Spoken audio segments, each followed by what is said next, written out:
What's going on, everyone? Sunkist here, and in today's video we're going to be talking about some changes that came to the public test server. Some of those changes we're going to discuss today include the new legendary crafting system that I'm super excited for, the weapon balancing changes they made, and as well as some changes to how boss fights work. So hopefully you enjoy the video, hit the like button, subscribe, and I'll catch you at the end. Before we get any further into the video, I just want to give a huge shout out to Fargassier and to Angry Turtle.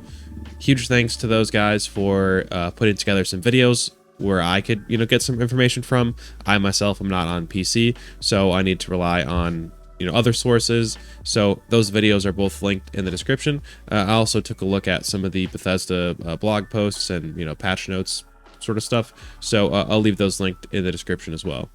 Alright, first topic of discussion is going to be the new legendary crafting system. Definitely think this one's the most interesting, and I'm definitely very excited for this. So kind of the basis of the new system is that we are now able to scrap legendary weapons and legendary armor at workbenches. So I don't necessarily know if script is still going to stick around or if cores are going to stick around. That stuff is still kind of to be determined, and it's kind of up in the air right now. But when you scrap legendary gear, you get legendary particles, which is kind of a new crafting material.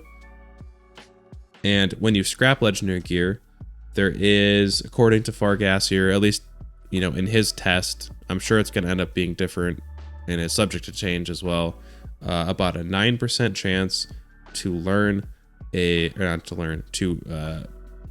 turn a legendary effect into a box mod that can be applied to another weapon or armor. You heard me right. We will now soon be able to edit specific stars on our legendary effects to build our own Godrolls. That comes with some asterisks though. If you put your own legendary effect onto a pre-rolled one that was dropped or fully rolled, essentially if you put specific legendary mods onto your gear, it will become player locked and no longer tradable. I know some people were worried about a system that would allow us to change legendary effects specifically could kind of screw with the trading market. So I think this is a great, middle of the road approach to appease everybody. It's not going to hit the trading market as hard. And I think it's going to actually open kind of a new side of it. Because those box mods currently are tradable.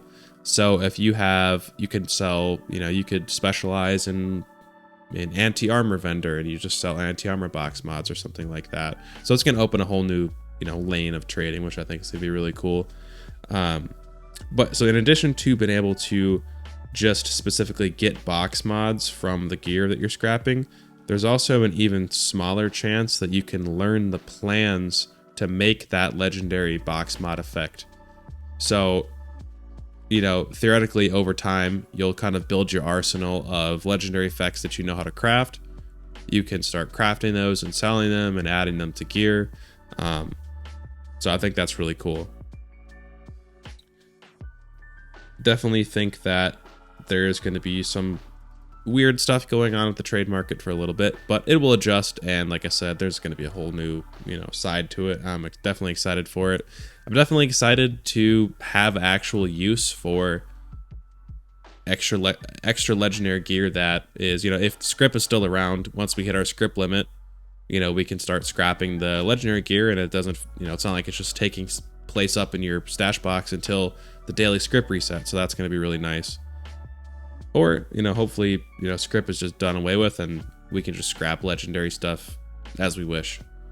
Alright, next major topic of the new PTS update is definitely going to be the weapon balancing that we saw. I am here today to eulogize the railway rifle as it was massacred. Just kidding. That's not that serious, but it definitely got hit with a significant nerf. The fire rate was reduced to 48 from 75, so about a 33-ish% drop in fire rate. Not only that, but the AP cost was essentially doubled on the automatic version of it, which, as we all know, is kind of how everybody uses it. I'm sure there is still some, semi-auto piston warriors out there. All the respect to you if you're doing that. But, you know, most people were using it in full auto. And that fire rate, like I said, is now down to 48. And the AP cost is doubled. So also kind of going to sneak this part in here too. There was also some changes to how some of the legendary effects work. Such as the 3rd star that gives you like an extra special point. That was buffed and that gives you +2 now instead of +1. So that's kind of a nice change. But more specifically relating to the railway, everyone's favorite 1st star, the quad, that also got hit with a nerf. That now has a 30% reload speed penalty to all quad weapons. And I think railways most notoriously benefit greatly from quad. So, you know, what I'm wondering now is that new weapon that was released when this season launched, the Ticket to Revenge, that's a double capacity railway, furious weapon speed, weightless. You know, it's a pre-rolled effect and it's guaranteed in how you get that. So is that going to become meta? I mean, it's going to be a double capacity railway that doesn't suffer from that 30% reload speed loss. So I guess that remains to be seen. Also with the change, you know, our quad weapon speed, less AP cost one's going to be the most desirable now. Also, you know, as I'm going to get into just a moment, how the boss fights kind of changed as well. Is crit going to be less valued? Is explosive going to be more important now? So I'm definitely interested to see, you know, what ends up being, you know, the boss killer now. Because the railway may have just gotten dethroned. That remains to be seen. Also, this is all still PTS stuff, so maybe they revert it, or maybe they don't end up nerfing it as hard. But as it stands, it definitely got hit pretty hard. All right, so aside from the railway, the next most notable weapon balancing change that I kind of learned about was the heavy weapon changes that they made. So they have increased the weak spot damage multiplier for manually aiming at enemies with heavy weapons. So now it actually is more beneficial to make sure you're aiming for, you know, the head or the combat inhibitor or death cloud belly, or, you know, whatever enemy type you're fighting. Definitely learn the weak spots of all the enemies and make sure you're aiming at them with heavy weapons. In Anger Turtle's video, he points out that lower damage per shot weapons definitely benefit a lot more from this change. So you're going to notice a more significant change with like the Gatling Plasma, Gatling Laser, Minigun, LMG, or light machine gun, you know, the one that looks like the MG42. But yeah, those weapons got a significant buff. So, you know, I think finally commando and heavy builds are maybe starting to become, you know, more aligned in terms of power potential. Along with that, they changed how endgame bosses essentially receive their damage.